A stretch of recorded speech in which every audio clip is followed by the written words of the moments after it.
بسم الله الرحمن الرحيم وأصلي وأسلم على من بعث رحمة للعالمين. Alhamdulillah, ikhwatul kiram wa akhawatul karima.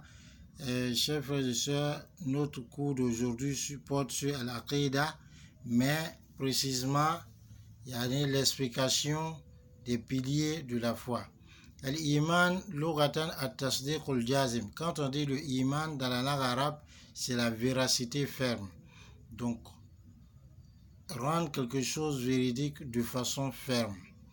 Kazalik al-iman shar'an, le iman dans la législation, dans la charia, c'est i'tiqad al-qalb, c'est le fait que le cœur soit la conviction du cœur, wa qawl al-lisan, la parole de la langue, wa amal al-jawari, et la pratique des membres. Yazidu bi ta'a wa yanqusu bil ma'siyah. Cette foi augmente par l'obéissance à Allah et diminue par la désobéissance à Allah subhanahu wa ta'ala. Et comment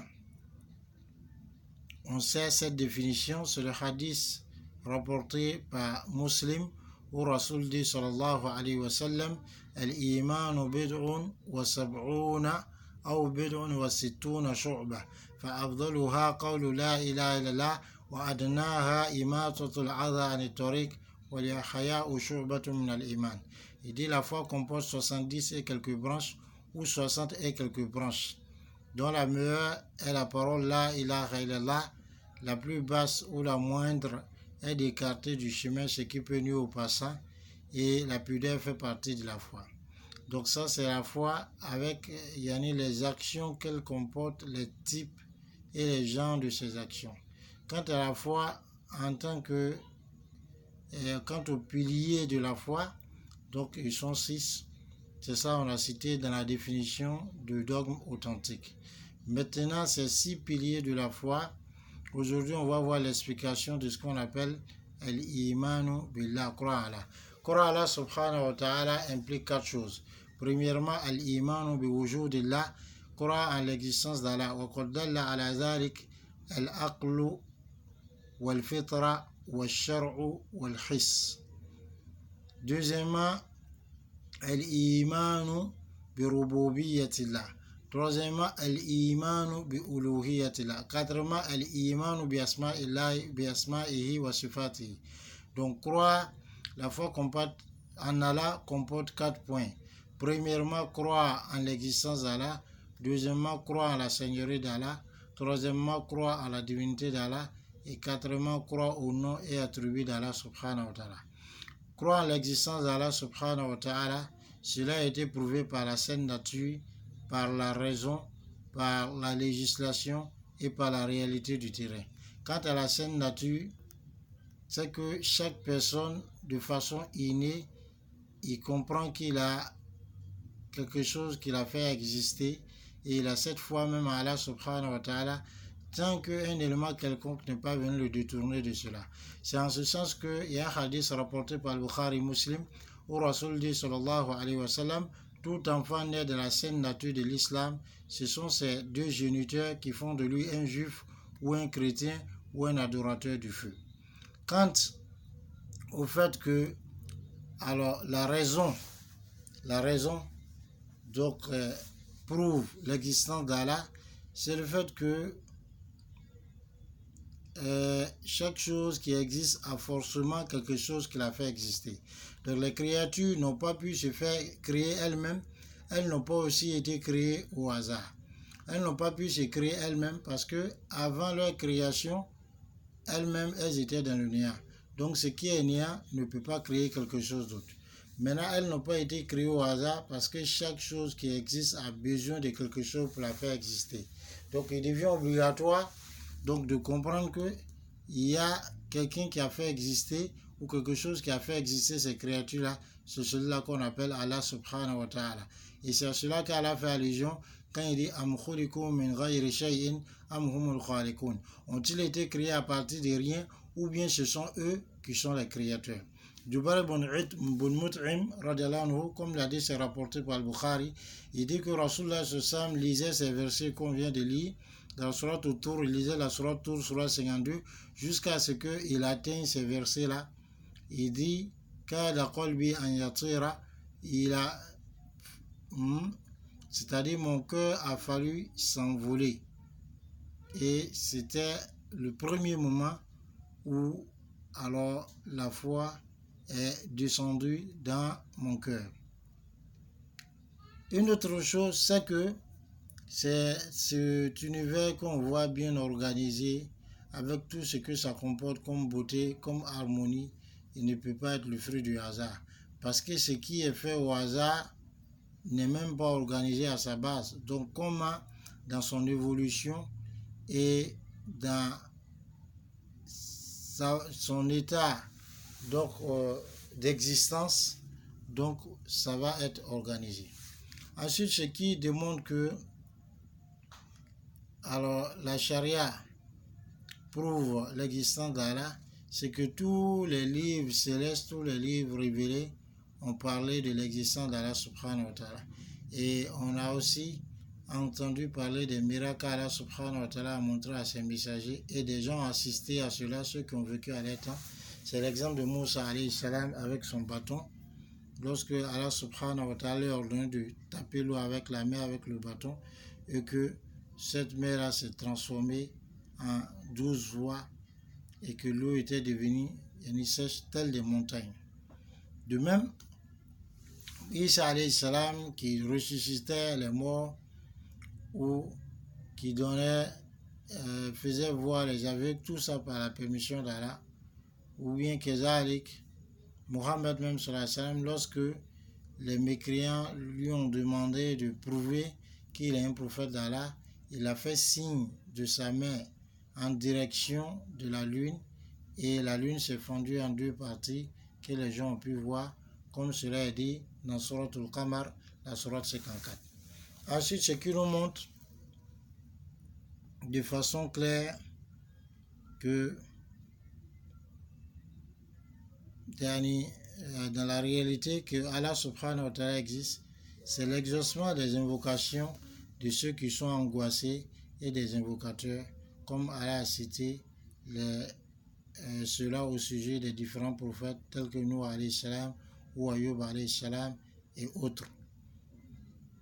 Ensuite, il faut croire à la Seigneurie d'Allah. Croire à la Seigneurie d'Allah, c'est croire qu'Allah subhanahu wa ta'ala est le seul qui n'a pas besoin de quelque chose, qui n'a pas d'associé, celui seul qui crée, celui seul qui pourvoit et celui seul qui a la gestion et la maîtrise des créatures.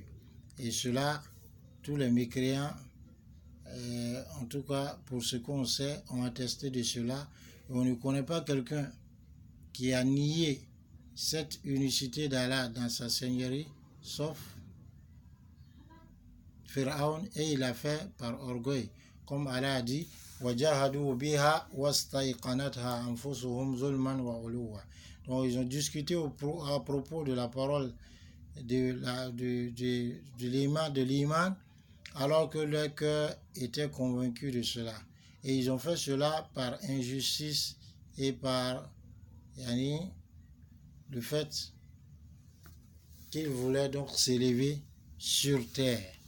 De même, on doit pouvoir comprendre que ce Tawhid Rububiyya, qui est l'unicité d'Allah dans sa seigneurie, exige que on reconnaisse Allah comme le seul qui donc juge, qui tranche les affaires, qui ordonne, c'est-à-dire l'ordre juridique et l'ordre universel. C'est-à-dire, de façon écrite, c'est lui aussi qui gère et donc légifère alors les adorations, les transactions et puis tout ce qui concerne la vie et la mort de l'être humain. Ensuite, croire à la divinité d'Allah. C'est croire que Allah subhanahu wa ta'ala est le seul qui est digne d'être adoré et qu'il n'y a pas de divinité digne d'être adorée avec lui. Et maintenant, les autres choses que les gens adorent en dehors d'Allah ne sont pas divinités, c'est les fausses divinités, comme Allah dit. ذَلِكَ بِأَنَّ اللَّهَ هُوَ الْحَقِّ.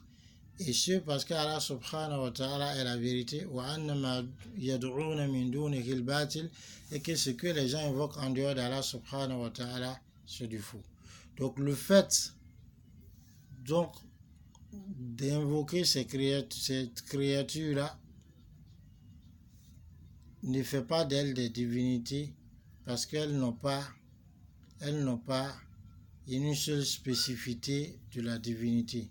Et à cela, Allah subhanahu wa ta'ala a mis cela en exergue par deux preuves rationnelles. Premièrement, donc ces choses que les gens adorent en dehors d'Allah n'ont pas une seule spécificité de la divinité, c'est-à-dire qu'elles ne peuvent pas profiter ni nuire à ceux qui les adorent, elles ne peuvent ni donner mort, ni vie, ni aussi ramener les gens à la vie après la mort, ni même ne peuvent s'associer à Allah subhanahu wa ta'ala. Donc ce qui est comme ça, c'est que on ne doit pas adorer. Deuxième des choses, c'est que ces gens qui adorent ces choses-là, alors reconnaissent qu'Allah, c'est lui le Créateur, c'est lui le Seigneur, c'est lui qui fait toutes les choses. Et donc, tel qu'ils ont reconnu l'unicité d'Allah subhanahu wa ta'ala dans sa Seigneurie, donc cela les engage à reconnaître l'unicité d'Allah subhanahu wa ta'ala dans sa divinité. La quatrième des choses, c'est qu'il faut croire au nom et attributs d'Allah subhanahu wa ta'ala. Donc, c'est de confirmer à Allah subhanahu wa ta'ala et d'attester pour Allah subhanahu wa ta'ala les noms et attributs que lui-même s'est confirmé et attesté dans son livre qui est le Coran ou dans la sunna de son messager sallallahu alayhi wa sallam d'une façon qui lui sied min ghayri tahrif, sans modification, déformation aucune, ni déformation du sens des noms et des attributs, ni même déformation de la prononciation des noms et des attributs. Voilà ta'atil ni refus. On ne doit pas refuter ou refuser certains des noms ou des attributs d'Allah subhanahu wa ta'ala. Voilà takyif ni avec anthropomorphisme. C'est-à-dire on ne doit pas dire le comment des attributs d'Allah. Voilà tamthil. On ne doit pas établir un lien de comparaison ou d'égalité entre les attributs d'Allah subhanahu wa ta'ala et ceux de ses créatures. Et ça, c'est très important. Comme Allah a dit, Walillahi al-asma'ul husna fad'uhu biha. À Allah appartiennent les noms les plus beaux, invoqués Allah subhanahu wa ta'ala par ses noms. Donc il y a beaucoup de choses à dire concernant la croyance aux noms et attributs d'Allah, mais on ne pourra pas tout dire. Inch'Allah ta'ala, dans les cours où on va parler des types d'unicité, on va détailler cette partie sur les noms et attributs d'Allah en définissant c'est quoi le nom d'Allah, c'est quoi l'attribut d'Allah. Alors, les types de noms, les types d'attributs. Alors, quelle est la différence entre le nom et puis l'attribut? Quels sont les groupes qui se sont égarés face à l'unicité d'Allah dans ses noms et dans ses attributs, et comment refuter les ambiguïtés? Inch'Allah, tout ça, on verra cela. Mais ce qui est important, c'est de comprendre que l'unicité d'Allah subhanahu wa ta'ala, ou croire à Allah subhanahu wa ta'ala, comporte 4 points. Et il faut connaître ces 4 points, connaître les preuves de ces 4 points et savoir en dernier ressort qu'est-ce que cela apporte. Croire à Allah subhanahu wa ta'ala, qu'est-ce que cela peut apporter comme fruit aux musulmans? Premièrement, cela l'amène à réaliser l'unicité d'Allah subhanahu wa ta'ala et à ne pas accrocher son cœur à autre chose qu'Allah subhanahu wa ta'ala et à l'adorer seul. Deuxièmement, cela l'amène à atteindre la perfection dans l'amour et dans la vénération d'Allah subhanahu wa ta'ala à cause de la connaissance qu'il a des noms les plus beaux d'Allah et de ses attributs les plus élevés. Troisièmement, cela l'amène à réaliser l'adoration d'Allah subhanahu wa ta'ala lui seul, tout en accomplissant ce qu'Allah lui ordonne et en délaissant ce qu'Allah lui interdit, car on nous accorde la bonne compréhension. Donc je vous exhorte, je vous invite à lire beaucoup dans le cours écrit, le cours rédigé, pour voir les détails et les preuves de tout cela, car on nous accorde la bonne compréhension. Assalamu alaikum wa rahmatullahi wa barakatuh.